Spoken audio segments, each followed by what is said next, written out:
Hey, supply chainers, wherever you are in the world, this is Sarah Barnes-Humphrey with you today. Are you ready? Let's talk supply chain.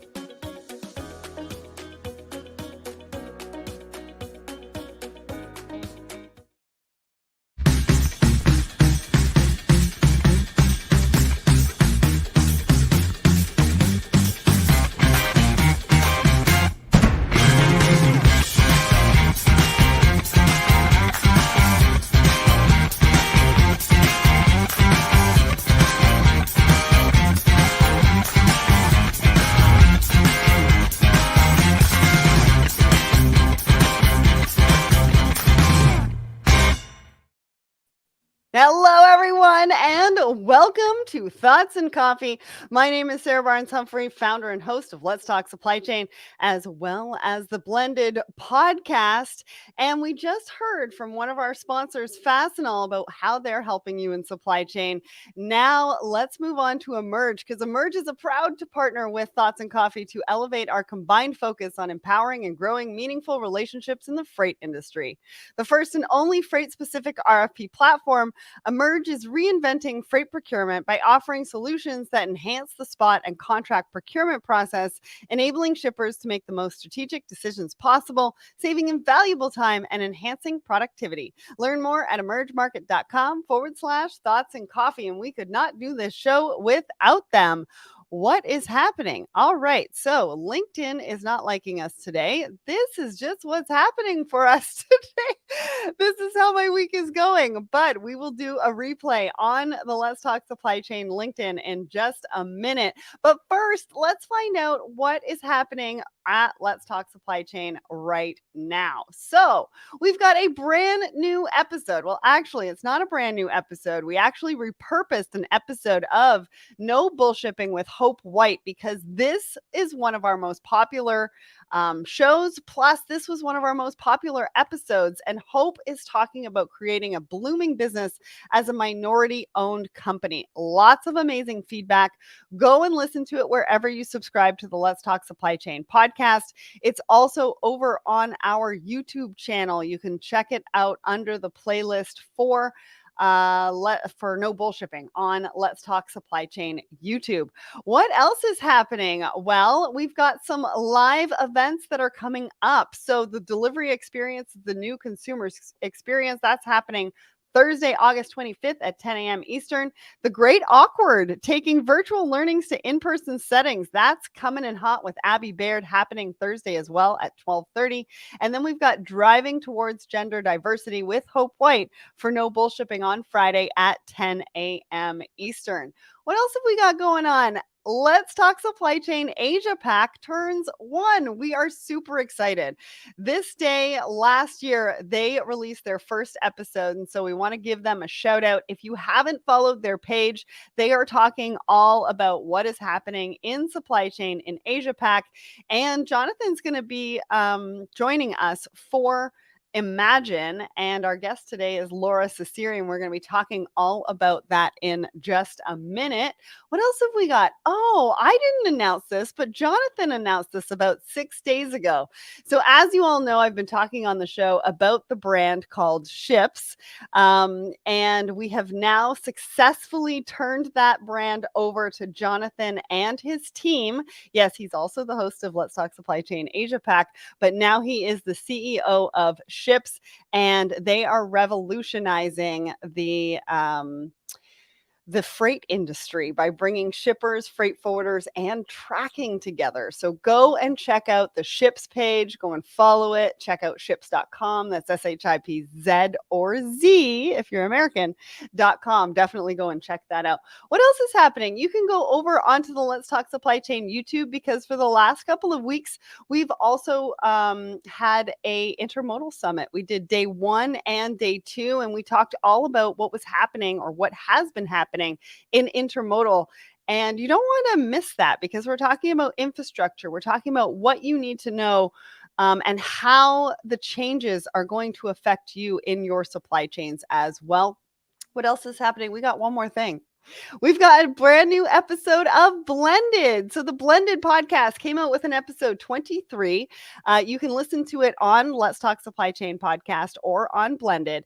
And it's about the rise of Asian discrimination. Now, this episode is powerful, people. We talk about what is going on, what you need to know, how you can be an ally, how you can support. So definitely hope that you go and check that out. We had a great conversation with these amazing ladies, Gail and Naomi and Susan as well. So go and check that out. And I think it's about time for us to bring up our guest. I am super excited for this.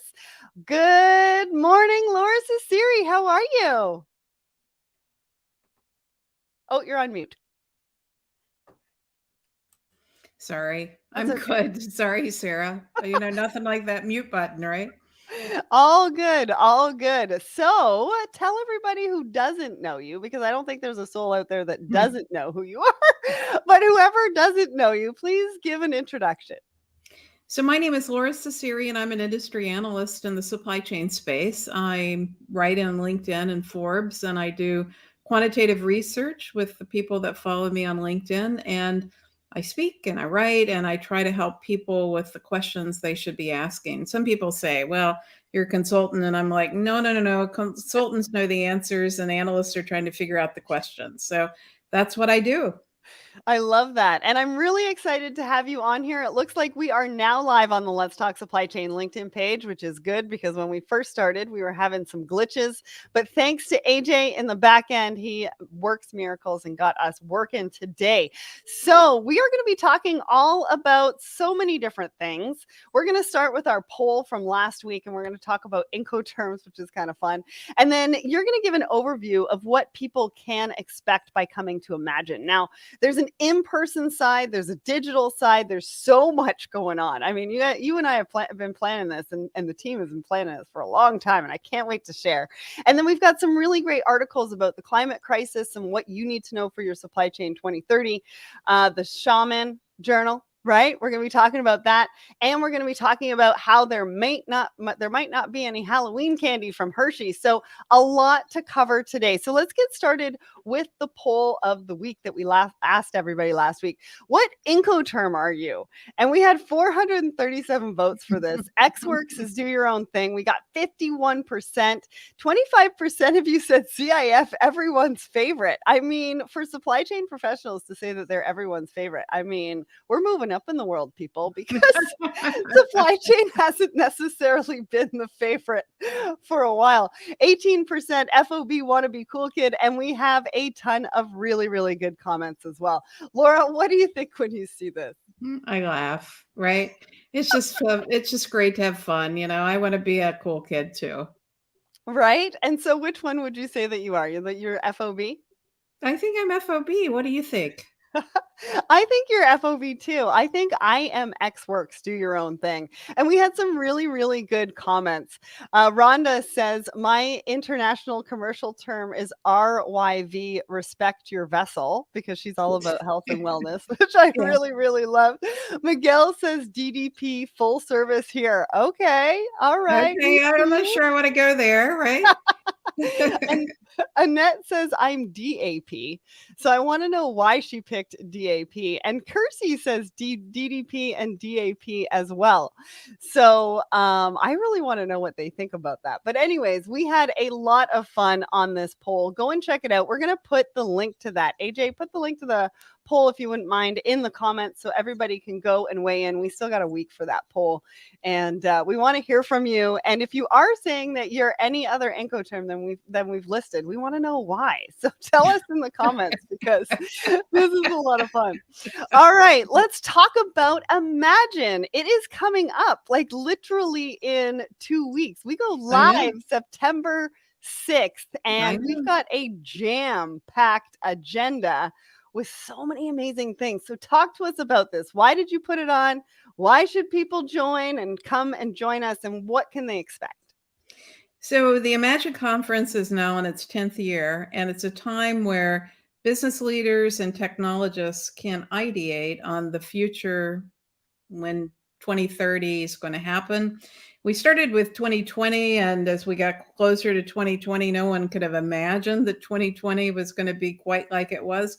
But we learned a lot from that whole period of the last 30 months of the pandemic and the need for a big supply chain reset. And there are a lot of new things happening, whether it's eco-labeling or NFTs or the evolution of blockchain or the design of supply chains. We're going to explore that along with outside-in processes. And then we're going to celebrate the Supply Chains to Admire award winners, which 4% of public companies outperform their peer group. And we have 3 of those that will be speaking in the House, Clorox, Toro, and Sleep Number. And we find that smaller companies outperform bigger companies. And we're going to really get into the details of why. They tend to be a bit more customer centric, and they have less alignment issues with source, make, and deliver, and they're able to adapt faster to the market. And then the third day, we're going to talk about leadership and building talent of the future. I have Hannah from Alam talking about what she did around talent and talent development. And then we have an educators panel to talk about how do we really address next generation supply chain practices. So we have a visual facilitator. We also have the river demand room, which is an exercise I've been working with people where they are able to draw the river demand. Demand should be really seen as streams. We're not good at translating demand to carriers and logistics and procurement. Unfortunately, demand gets consumed by DRP for safety stock, and we amplify the bullwhip effect, which has been very problematic as demand has gotten bigger. So this is a fun exercise, don't you think, Sarah, where we can actually see what's happening with demand and how do we correct the course to be able to get a better demand signal from market to market, from the channel to the suppliers, and improve effectiveness. Yeah, and I've seen a couple of them because you've let me have a sneak peek, and they're amazing.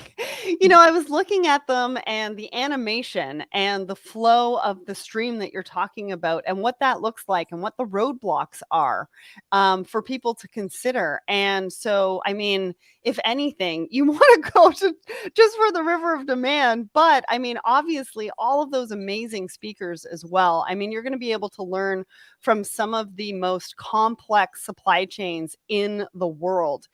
And it's not just in person in Washington. You're going to be able to do that digitally online. I'm going to be emceeing with some co-hosts. Lora, you're going to be making some appearances on there. We're going to be having some fun with some trivia and different things like that. Plus, there's going to be, prizes and things like that too. Like, this is a party. This is somewhere for you to find value and learn, but we're also going to have a ton of fun. So really looking forward to it. And we're going to talk about it a little bit more as we go through some of the articles that we're going to talk about today as well, because we're going to be talking about the journal, which we're going to be giving away. But first, I want to talk about climate crisis. So I found that this is our first article. I found this article. Actually, no, I should give a shout out to Alex on the Imagine team because he found this article, or Lora found this article and sent it to me last week. Billionaires are funding a massive treasure hunt in Greenland as ice vanishes. Now, we're hearing more and more about the climate crisis, and you're kind of wondering, well, what does that have to do with my supply chains? Well, what they're doing in Greenland is they are finding critical minerals. So as the water is receding, they are able to get critical minerals like nickel, and cobalt to really help us with the green energy transition that we need to help the climate crisis. And they're looking at it in excess to power 100 million electric vehicles and batteries to store renewable energy. So, Lora, when you saw this article and we were sort of talking about this last week, what did you think about it? And when we think about supply chains in 2030, what is this going to do for supply chainers? Like, what should they be thinking about? Well, what keeps me up at night is the rare minerals that we need for batteries and electrical generation is really very much located in 2 countries that we're struggling with now politically, Russia and China. And we're not good at demanufacturing, which is the ability to take electronics and harvest them. And we need to get better at that and demanufacturing in the circular economy. But I found this article to be extremely interesting because I currently am very concerned about water and what's happening in the Rhine, the rivers in France, the issues in the West Coast. We're going through rolling electrical outages in China Mhm. because of warming. And, we've always talked about, a couple of degrees hotter, but who would have thought that, we're having these water issues, and water is so pivotal for electricity. So getting these minerals to help us with what we need to do for renewable energy is so critical. And I just think, it's horrible what's happening in Greenland, but if we can get more of the rare minerals we need, then, maybe it'll give us a leg up and maybe we can be smart about it. Well, and I think too, right? There's a lot of water being used in manufacturing. I know when I researched jeans even a couple of years ago, there's a lot of water being used in that. And I think we need to find alternative ways to be able to maybe not use as much water, maybe use electricity in different ways. And that's going to affect the supply chain in a variety of different ways, right? Because the supply chain starts at sourcing and it goes all the way to last mile. And you can think about, and we actually in my course, talk about how much supply chain affects greenhouse gas emissions and how it's affecting the climate crisis. But if you think about all the energy, right, that's involved in that whole supply chain, we need to be able to find other resources. And again, like you said, obviously not great what's happening in Greenland, but if we can find alternative minerals to be able to help us decrease what we're doing to the earth, I mean, that's got to be a win for not only us globally as humans, but also in our supply chains as well. Yeah, it just breaks my heart. I'm an environmentalist that, 90% of people have a great social responsibility document. They're beautiful.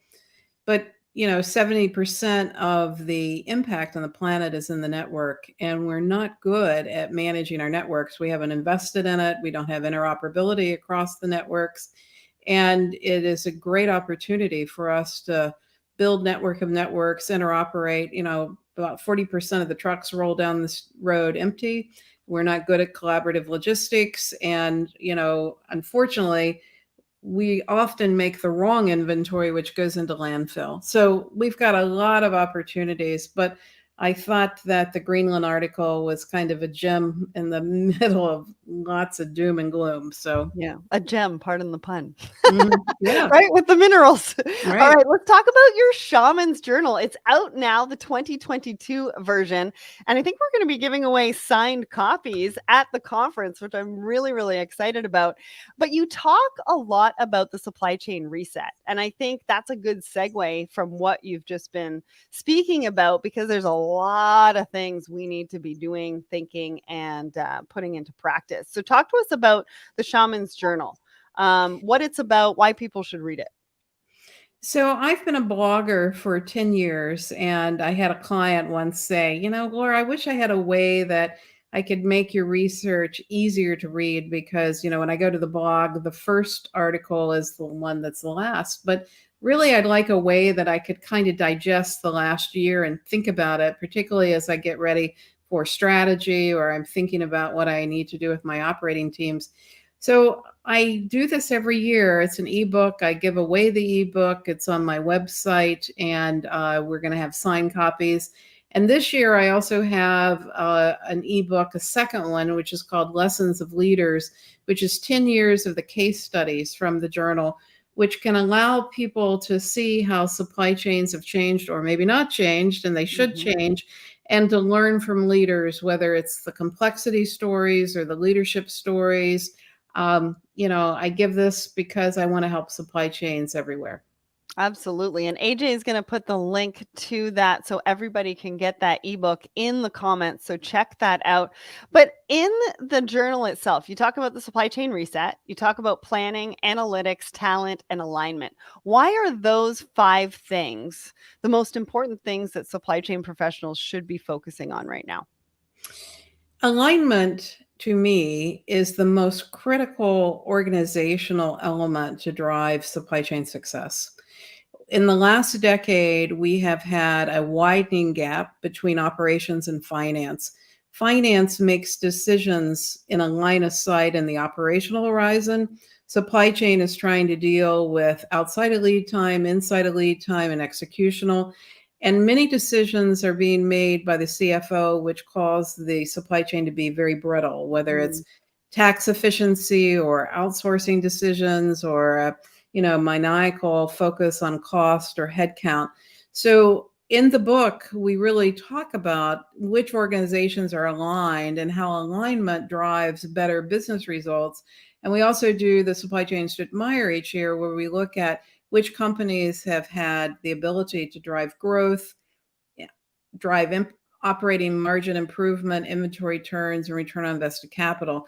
And we chose operating margin versus cost because of the higher correlation to market capitalization, but also because often companies will shift demand, not shape demand, in their commercial operations and cause higher costs, but not actually drive, baseline sales.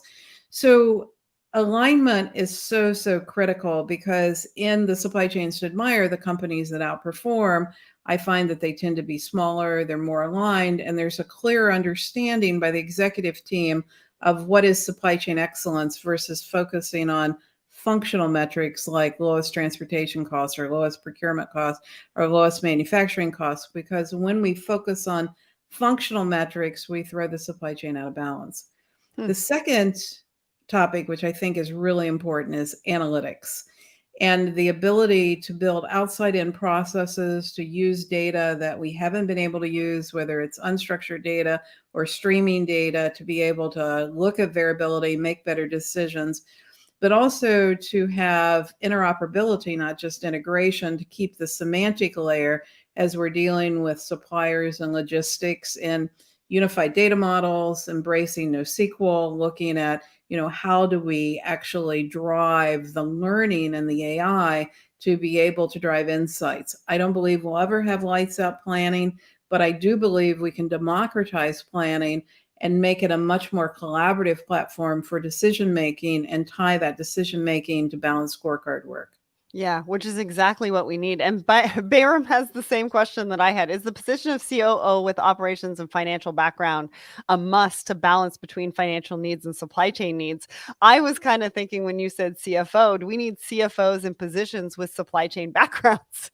Yeah, I think that the entire executive team is getting an awakening that they really need to know more about supply chains, Mhm. because we've made very brittle, we think efficient supply chains which break, and they're really not efficient because we have a lot of waste. The average company is holding 27 more days of inventory now than at the beginning of the recession in 2007, and a lot of it has happened because of the long tail of the supply chain or added complexity or in-transit inventory that we're not managing very well. So I think the whole executive team really needs to understand the art of the possible and to understand how to drive and define supply chain excellence. In my research, the understanding of the executive team of supply chain excellence always ranks in the top 5 issues for manufacturers and distributors. Wow. And we're going to be talking about unlearning to relearn. And I Yes. think that's also because we're going to be talking about that Imagine. And I think that that's really important too. The fact that they do have a background in supply chain, but that everybody is open to unlearning. But your comments there really take us into our last article, which is around Hershey. Now, if any of you saw my BBC interview, I did talk about this because Hershey is not going to be able to meet their Halloween demand this year. And it's because they had to make a decision on their manufacturing. They've got production lines that produce regular candy and Halloween candy, and they cannot meet the demand of both. And so they had to choose regular candy over Halloween candy. So talk to us through this, Laura. How is this happening? I mean, this must be a planning issue. I don't know. Talk to us. How is this actually happening?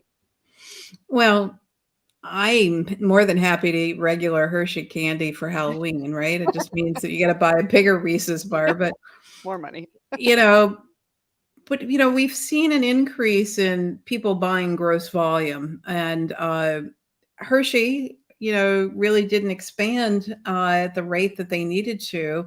or outsource manufacturing to be able to embrace, nor did they redesign for complexity. So there's a great case study here, I think, about strategy and design and translation of demand for planning. Um, and I'll just leave it there. I know a lot of the inside track at Hershey, but I'm really not going to go there because I want to be a cool kid, right? Well, a couple of things that kind of come up for me during this article is they talk about capacity constraints, obviously, but then they're also talking about disruptions. And some of the disruptions to supply chain are higher dairy prices and scarce ingredients. What does that translate to into what you were just talking about and how they're in this crux of having to make that decision? Well, higher dairy prices are caused by, gasoline and higher costs for farmers. And, you know, it's a tough market in the ag business. And we're not really good in the food industry on bidirectional orchestration, which looks at alternate bills of material based upon what's happening in markets. So, for example, wheat today is very low volume because of what's happened in Ukraine, but people aren't able to change that bill of material and substitute other materials because they don't really have bidirectional orchestration capabilities. But the ability to manage the supply chain as we're dealing with the greater cost and constraints needs to really get to an aggregate buying plan, bidirectional orchestration, being able to have better relationships with suppliers. Only a third of companies really have supplier development relationships. And so what we have done is we have managed suppliers through MRP and elongated payables, and that's not the world that we can live in right now. We need to really drive better signals to suppliers, supplier development teams, which are really focused on how can I be a good manufacturer distributor with you, and really change our practices, which gets into unlearning. I think we've got to learn from the past where we had a lot of excess to unlearn, to rethink. One of my favorite studies is McCain Foods, where they make onion rings. And what they found is that the onions are no longer as easy to make onion rings out of because of what's happening with drought, et cetera. And so they're having to learn how to make, more from less because the onions aren't the same onions that they used to harvest. A lot needs to happen. That's so interesting. I'm so glad you shared that with us because I never would have thought onions. I mean, it's also we've seen a wave of shortages, right? Across the pandemic sort of come and go. Right now, some of those shortages are kids' medicines, canola oil. So the butter that you get on your popcorn at the movie theaters, they don't have canola oil, so they're using a different kind of oil and it doesn't show yellow. So people are complaining because they don't think it's butter. I actually heard from an inside source at one of the movie theaters, which is crazy to me. But all of these things that we're talking about really, companies and organizations like Hershey are having to make decisions based on what is happening within their market. And kids' medicines might not be something that you run into or I run into, but somebody out there is running into those shortages, right? You Right. might not think about the color of butter at the movie theater. People are complaining about it because there's no canola oil and it doesn't look yellow. So each of these things affect us very differently. But it just goes to show how interconnected we are and how much supply chain is really affecting every single one of us in ways that we never, ever, ever could imagine before. And Yeah. that brings me to our upcoming events. So Okay. we've got Imagine that is happening September 6th through 8th, online and in person in Washington. So make sure that you go and check it out. We want to see you there. I'm going to be at Home Delivery World next week. So come and meet us on the expo floor. I'm also going to be on stage a couple of times as well. We've got Forge Procurement Foundry happening November 2nd through 3rd in Las Vegas. And we've got Manifest, of course, happening in January as well. Plus all of our live shows, special delivery with Far Eye. We've also got action items with DC Sfrigola, Log Tech Live with Eric Johnson. He's going to be at Imagine too. No Bullshipping with Hope White and First Things First with Mercado. And of course, you can check all of that out over on the Let's Talk Supply Chain YouTube because that's where we've got all of our shows. And Lora, any final words before we go? I think unlearning to relearn is a characteristic of cool kids. So I invite all the cool kids to come to the Imagine event and let's unlearn to relearn, because we've made supply chains very brittle and inflexible in a world that's highly variable. And it's incumbent upon us to change. Absolutely. Well, Laura, thank you so much for joining us on Thoughts and Coffee. I will see you in a couple of weeks for Imagine. And thanks to everybody for joining us. Have an amazing week, everyone.